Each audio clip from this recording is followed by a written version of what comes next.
individuals who it said undermined conduct of the November 2019 Kogi and Bayelsa governorship polls. The government said the action was to deepen democratic practices in Nigeria. It said the move was in a run-up of the September and October 2020 Edo and Ondo governorship polls. Spokesperson for the Department of State, Morgan Otagos, disclosed this on Monday in a statement. However, the government did not reveal the identities of those who have been banned. The US said it remained a steadfast supporter of Nigerian democracy and commended all those Nigerians who participated in elections throughout 2019 and have worked to strengthen democratic institutions and processes. It condemned the acts of violence, intimidation or corruption that harmed Nigerians and undermined the democratic process. The people of Uromi, SMF East Local Government Area, have resolved to cast their vote for Obaseki and Shuaibu's re-election. They said their decision was informed by the impact of the governor's administration in the council and the need to actualize the SN agenda of producing the next government come 2024. They made the declaration on Monday during a sensitization rally held at Uromi under the auspices of Uromi Youth Alliance, facilitated by the Special Advisor to Governor Obaseki on Agriculture and Food Security, Prince Joe Okoji, and other prominent sons from the council. Chinedu Akeja completes the story. The rally took off from Angle 90 Junction through main markets, Hausa Quarters, and Angle 80, all in Uromi.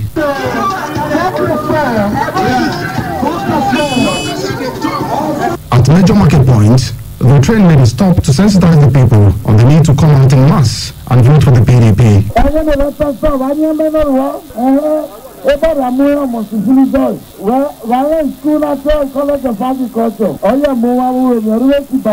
The Special Advisor to Edo State Governor Godwin Obaseki on Agriculture and Food Security, Prince J. Okoje, said the first 4 years of Obaseki's administration has given the people of Uromi enough reason to re-elect him. The selling points are the things that is done in this local government in the area of skill acquisition and all the roads. He's done Victory Road, he's at Bishop Ibu Street, done at Bekobu Street, he's done at Pasubi Street, he's done at Warefo Street, and he's also done Okiti Street and Deeper Line. So he's done about 10 roads in this immediate community. Plus, he's expended over ₦1 billion, bringing us potable water, and he gave us 2 outstanding world-class skill acquisition centers in this local government. So we are eternally grateful, and we are sensitizing our people and soliciting for vote for him, because we know that if he comes back for a second tenure, he will do more. 2 Lagos-based businessmen, Bryce Augustin Ihinopele and Rodi Iyoha, said they had to leave their base to show support for Obaseki Shuaibu's re-election due to what the administration has done and what they intend to do for the people. The reason why we want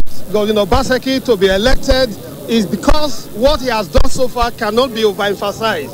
We are all technocrats. I left my business in Lagos to be here for Obaseki to be re-elected because he has done wonderfully well, and we want continuity. That is why we are in town. I'm not a local resident. I came all the way from Lagos. I'm registered in this community. This is my community, but I've never shown interest in politics the way I'm involved this time around. Because my last visit to this community, I've seen a lot of roads this guy have done that makes me to know that if we give him one more time, we have a better environment. That is why I left my business in Lagos. Be here for the 2nd week running now, and by the grace of God, we will achieve this goal. Obaseki Shuaibu's 2nd term is a task that must be done. In Eastern land, the 5 local governments in this land, 4 plus 4. The PDP local government woman leader, Mrs. Stacy Osoyibo, said beyond infrastructural development, Obaseki's re-election holds better political prospect for the people of Eastern land. Obaseki is a good governor. In his first tenure, he governed well.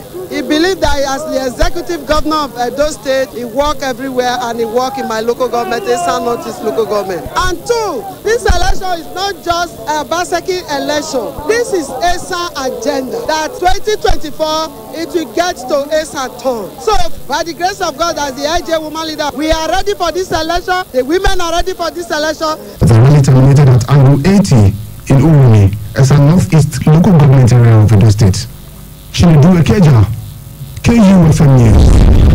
Still in Edo State, the chairman, APC Campaign Council for Edo election in Governor of Kano State, Abdullahi Ganduje, has hailed the APC candidate, Pastor Salve Zeyamu, for his performance during the Edo election debate organized by Channels Television. Alhaji Ganduje, in a statement by his chief press secretary, Abba Alma, praised Pastor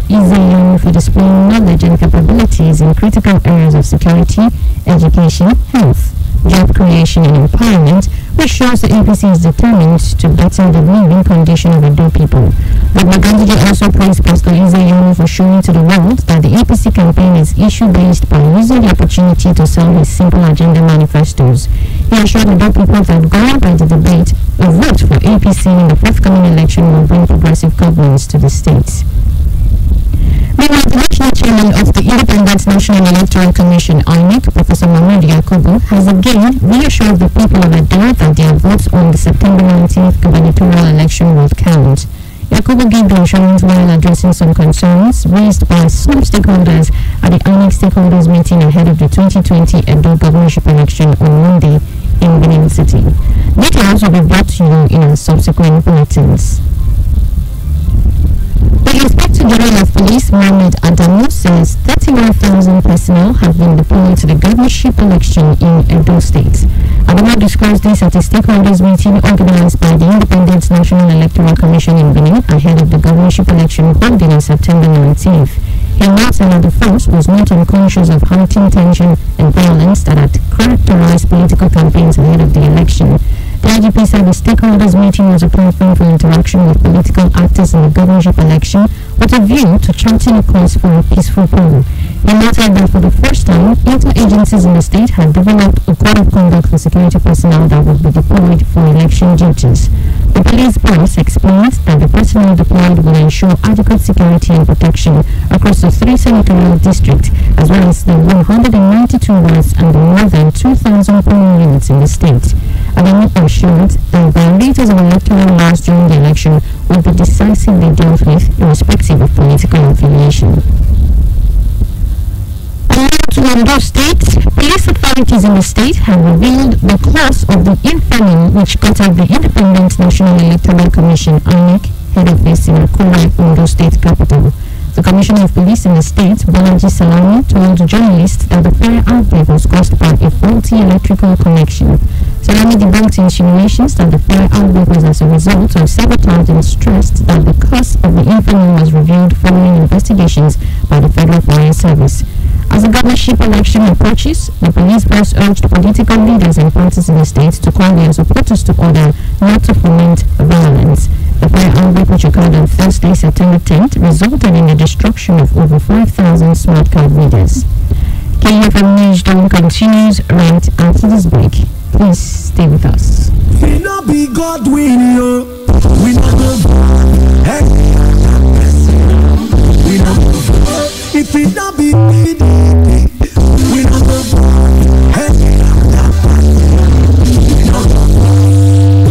Oh God, make you put your oh God, second your and then between and a give. And guess I would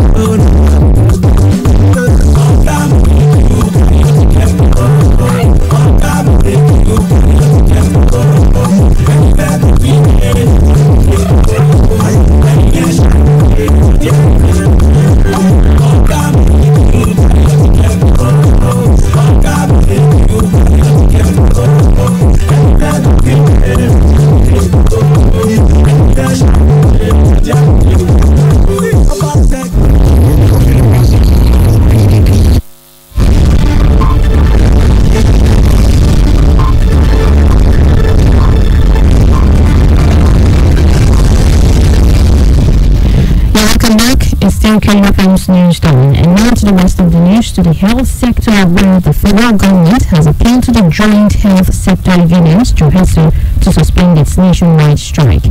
The Minister of Health, Osage Ehanime, made the appeal on Monday during a briefing of the Presidential Task Force on COVID-19 in Abuja. Ehanime noted that the call was necessary in view of the pandemic. The minister asked the striking workers to sheathe their sword and come to the negotiation table. The minister's plea comes hours after JOHESU President Dr. Biobelomoye Josiah asked the federal government to attend to its demand with the same seriousness it attached to those of the National Association of Resident Doctors. Resident doctors under the National Association of Resident Doctors also downed tools last week, but called it off days after coming to an agreement with federal government representatives. The The federal government on Monday inaugurated a ministerial committee on COVID-19 herbal remedies and natural compounds in a bid to find a homegrown solution for COVID-19. Minister of Science and Technology, Dr. Wunaya Onu, inaugurated the committee on Monday in Abuja. He stated that the committee became imperative because COVID-19 remains a threat to the health and well-being of Nigerians and that the national economy and retreated an urgent need to develop a homegrown remedy and vaccine to tackle it. Dr. Onu said the committee, made up of eminent scientists and fellows of the Nigerian Academy of Science, is to authenticate claims by researchers, scientists, and traditional medical practitioners of cure and herbal remedy for COVID-19. The federal government has announced the reopening of all domestic airports for flight operations. Minister of Aviation Hadi Sirika made the announcement at the Presidential Task Force (PTF) on COVID-19 briefing on Monday.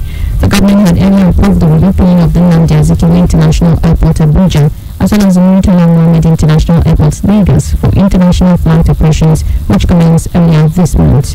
But speaking on Monday, Sirika said all airports in the country, including those in Jalingo, Gombe, amongst others, could restart operations.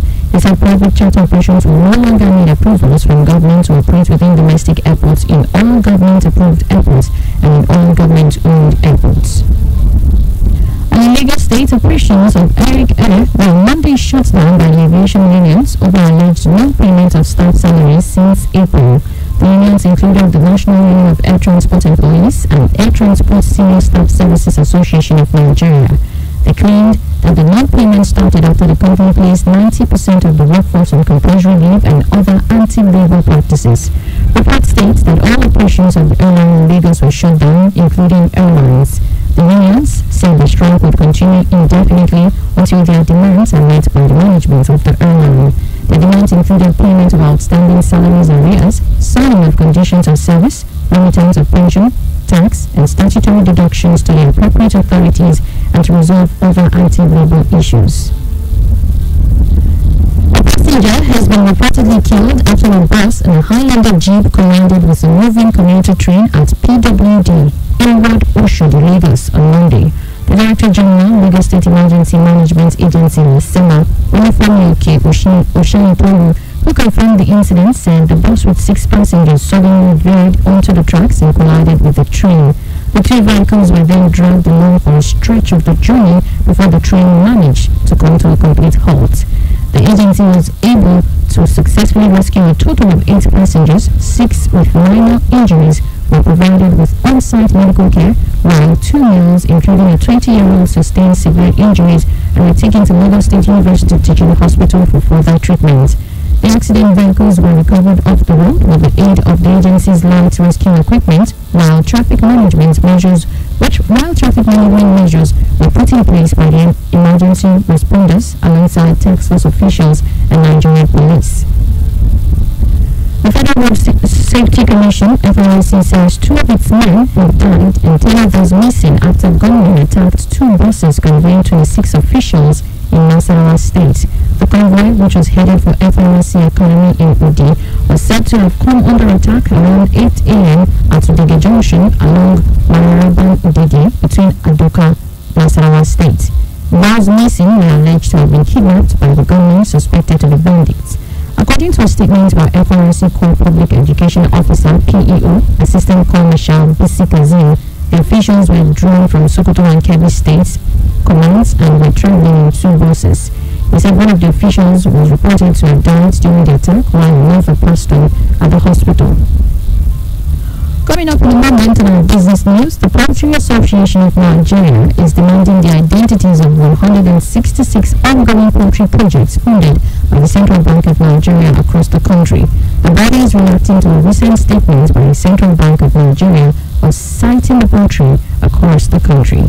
Charles Opening has more on our business news this morning. 1,000, 10,000, 3,000, 1 million, 2 million, 3 million, 6 million, and last kobo. Oh yes, we follow the money. It's all about the business and the business of business. The gains and the losses. The bulls and bears. The rise and falls. The risk and the satisfaction of KUFM's business news, the simple and complex jargons of business just make sense.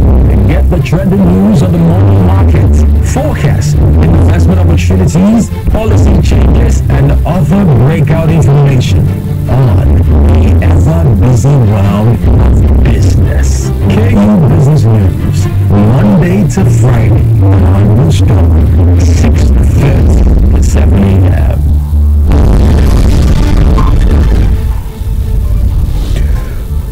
Good morning and welcome to Business. On Business News this morning, the Poultry Association of Nigeria PAN says it is interested in knowing the identities of 166 ongoing poultry projects funded by the Central Bank of Nigeria across the country. President of PAN, Ezekiel Ibrahim, made the call on behalf of the association at a briefing in Abuja that focused on the current situation of the Nigerian poultry industry and how to sustain the sector's growth and development. Ibrahim said the CBN recently issued a statement where the bank stated that there were 166 ongoing poultry projects funded by the financial institution across the country. He called on the CBN to expand its monetary support to various agricultural sectors of the economy, adding that the bank should endeavor to involve more stakeholders. The poultry farmers said the poultry industry in Nigeria was a major player in the agricultural value chain, as it took about 40% of maize and 60% of soybeans produced across the country. The president of the association maintained that poultry farmers were determined to increase the per capita consumption of poultry products by 50%. Elsewhere, the Minister of Finance, Budgets and National Planning, Zainab Ahmed, says Nigeria's revenue has dropped by 65%. She said this necessitated the decision of the President, Muhammadu Buhari, to discontinue the payment of petrol subsidy. Ahmed said this on NTA's Good Morning Nigeria program on Monday. She said if the petrol subsidy returns, it will lead to fuel scarcity because the government will not be able to pay marketers. She said Nigeria is currently facing difficult times like many other countries around the world. The minister stated that the price of petrol would henceforth be determined by the price of crude oil.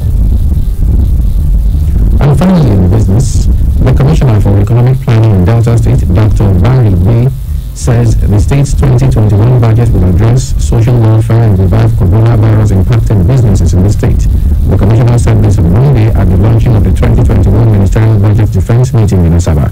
According to him, the post-COVID-19 proposed budget will help to address social welfare issues and help to bail out businesses that are affected by the pandemic. They said though some capital-intensive projects will be completed, social welfare programs as well as social intervention will be the main focus of the present administration for 2021. And that's all in business. In sports, Messi edges out Ronaldo as world's highest paid footballer. More to come in the Sports Bulletin.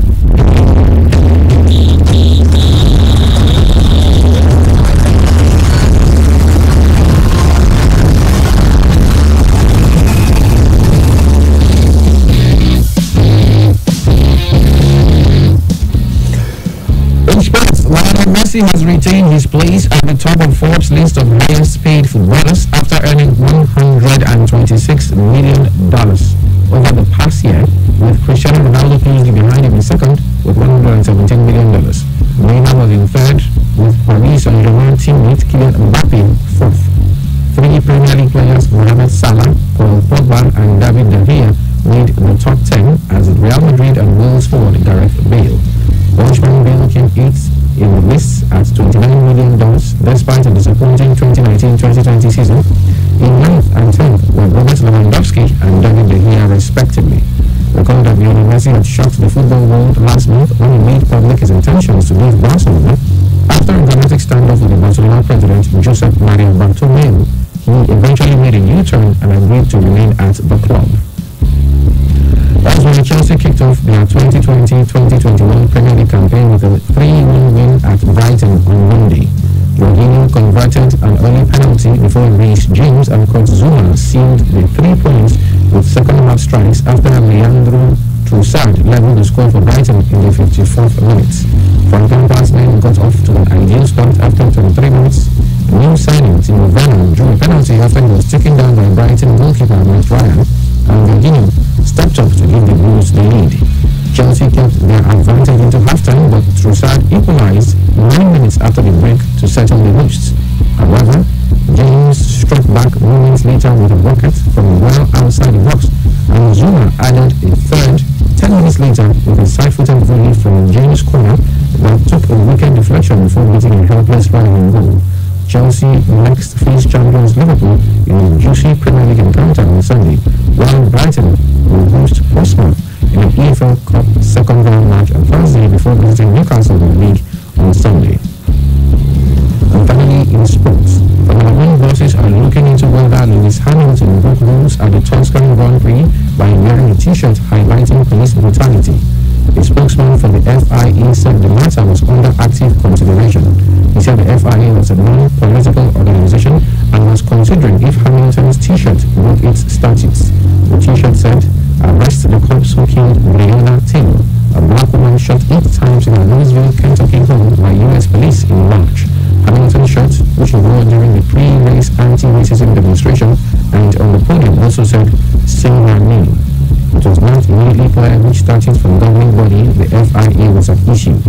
Asked whether the FIA considered the t-shirts to be bearing a political message, the spokesman said, "That's the consideration we are looking into."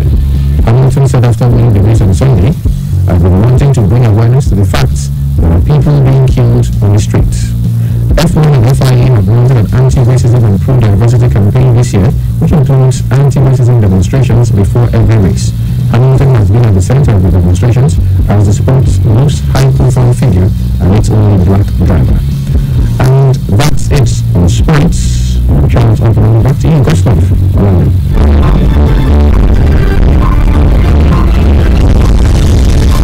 Thank you so much, Charles, and that's the news. But before we go, let's take a quick recap of the headlines.